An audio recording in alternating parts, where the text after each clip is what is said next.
ಆಜಿ ಮಸಾಲಾ. ಎಂತ ಅಡಿಗೆಯ ರುಚಿಯಾಗೋ ರಹಸ್ಯವು 20 ರೂಪಾಯಿ.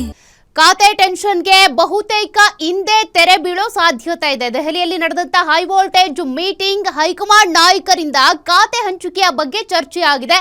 ಹಾಗಾಗಿ ಖಾತೆ ಹಂಚಿಕೆಯ ವಿಚಾರ ಇವತ್ತೇ ಕ್ಲಿಯರ್ ಆಗಬಹುದು ಅಂತ.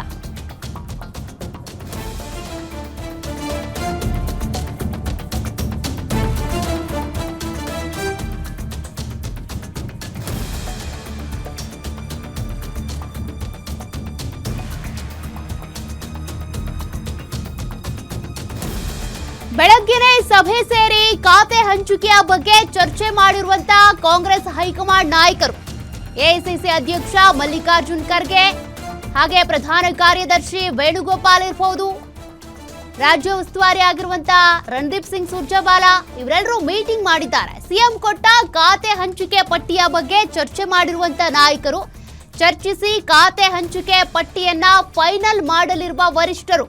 ಮೂವರು ನಾಯಕರು ಕೂಡ ಫೈನಲ್ ಮಾಡಿದ ಪಟ್ಟಿಗೆ ರಾಹುಲ್ ಗಾಂಧಿ ಅಂಕಿತ ಬೀಳೋದು ಮಾತ್ರ ಬಾಕಿ. ರಾಹುಲ್ ಗಾಂಧಿ ಗ್ರೀನ್ ಸಿಗ್ನಲ್ ಕೊಟ್ಟಿದ್ದೆ ಆದ್ರೆ ಡಿಕೆಶಿಗೆ ಪಟ್ಟಿಯನ್ನ ರವಾನೆ ಮಾಡಲಾಗುತ್ತೆ. ಮಧ್ಯಾಹ್ನದೊಳಗೆ ಖಾತೆ ಲಿಸ್ಟ್ ಸಿಎಂ ಡಿಕೆ ಶಿವಕುಮಾರ್ ಕೈ ಸೇರುವಂತ ಸಾಧ್ಯತೆ ಇದೆ. ಸಂಜೆಯೊಳಗೆ ನೂತನ ಸಚಿವರಿಗೆ ಖಾತೆ ಹಂಚಿಕೆ ಪಕ್ಕಾ ಎನ್ನಲಾಗ್ತಾ ಇದೆ. ಈಗಾಗಲೇ ಖಾತೆಗೂ ಸಂಬಂಧಪಟ್ಟಂತೆ ಅನೇಕರು ಲಾಬಿ ಮಾಡಿದ್ದಾರೆ. ಅದರಲ್ಲೂ ಕೂಡ ಈ ಸಮಾಜ ಕಲ್ಯಾಣ ಖಾತೆ ನಮಗೇ ಬೇಕು ಅಂತ 10 ಸಚಿವರು ಲಾಬಿ ಮಾಡಿದ್ದು. ಹಾಗಾಗಿ ಇವತ್ತು ಬಹುತೇಕ ಖಾತೆ ಹಂಚಿಕೆ ಆಗಬಹುದು. ಆ ಪಟ್ಟಿ ಸಿಎಂ ಡಿಕೆ ಶಿವಕುಮಾರ್ ಅವರ ಕೈ ಸೇರಬಹುದು ಅಂತ ಹೇಳಲಾಗ್ತಾ ಇದೆ. ಯಾಕೆಂದ್ರೆ ಬೆಳಗ್ಗೆನೆ ಎಐಸಿಸಿ ಅಧ್ಯಕ್ಷರು ಮಲ್ಲಿಕಾರ್ಜುನ್ ಖರ್ಗೆ ಇರ್ಬೋದು, ಕೆಸಿ ವೇಣುಗೋಪಾಲ್ ಇರ್ಬೋದು, ಸುರ್ಜೇವಾಲಾ ಇವರೆಲ್ಲರೂ ಕೂಡ ಒಂದು ಮೀಟಿಂಗ್ ಮಾಡಿದ್ದಾರೆ. ಆ ಮೀಟಿಂಗ್ನಲ್ಲಿ ಈ 2-3 ಪಟ್ಟಿಗಳಿದ್ವಲ್ಲ ಅದೆಲ್ಲವನ್ನು ಕೂಡ ನೋಡಿ ಚರ್ಚೆ ಮಾಡಿ ಒಂದು ಪಟ್ಟಿ ಫೈನಲ್ ಮಾಡಿದ್ದಾರೆ ಅನ್ನೋದು ಗೊತ್ತಾಗ್ತಾ ಇದೆ. ಆ ಪಟ್ಟಿಗೆ ರಾಹುಲ್ ಗಾಂಧಿ ಅವರು ಗ್ರೀನ್ ಸಿಗ್ನಲ್ ಕೊಡಬೇಕಿದೆ. ಕೊಟ್ಟ ಬಳಿಕ ಸಿಎಂ ಡಿಕೆ ಶಿವಕುಮಾರ್ ಅವರ ಕೈ ಸೇರುತ್ತೆ ಆ ಪಟ್ಟಿ. ತದನಂತರದಲ್ಲಿ ಆ ಪಟ್ಟಿಯನ್ನ ಸಿಎಂ ಡಿಕೆ ಶಿವಕುಮಾರ್ ಪ್ರಕಟ ಮಾಡಲಿದ್ದಾರೆ. ಹೀಗಾಗಿ ಬಹುತೇಕ ಈ ಖಾತೆ ಹಂಚಿಕೆಯ ಕಗ್ಗಂಟು ಇವತ್ತೇ ಬಿಡಿಸ್ಕೊಳ್ಬಹುದೇನೋ. ಇವತ್ತು ಇದೆಲ್ಲದಕ್ಕೂ ಕೂಡ ತೆರೆ ಬೀಳಬಹುದು ಅನ್ನುವಂಥ ಸಾಧ್ಯತೆಗಳಿವೆ.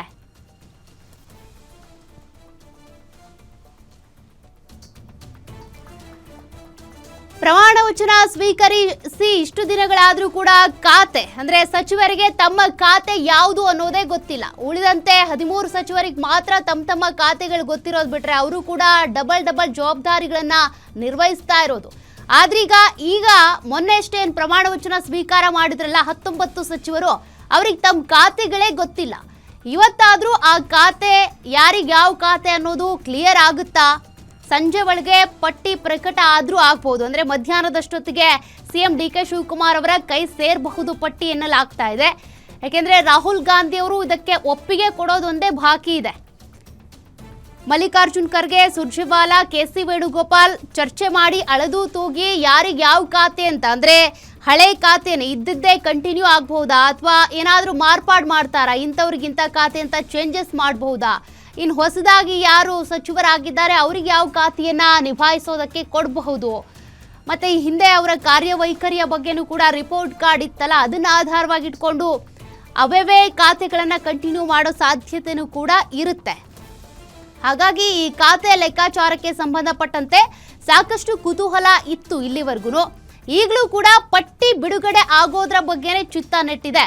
ಆ ಪಟ್ಟಿಯಲ್ಲಿ ಯಾರಿಗೆ ಯಾವ ಖಾತೆಯನ್ನ ಹಂಚಿಕೆ ಮಾಡಬಹುದು ಅಂತ. ಯಾಕೆಂದ್ರೆ ಈ 13 ಜನರ ಖಾತೆ ಹಂಚಿಕೆ ಆದಂಥ ಸಂದರ್ಭದಲ್ಲೇ ಸಾಕಷ್ಟು ಅಸಮಾಧಾನ ಇತ್ತು.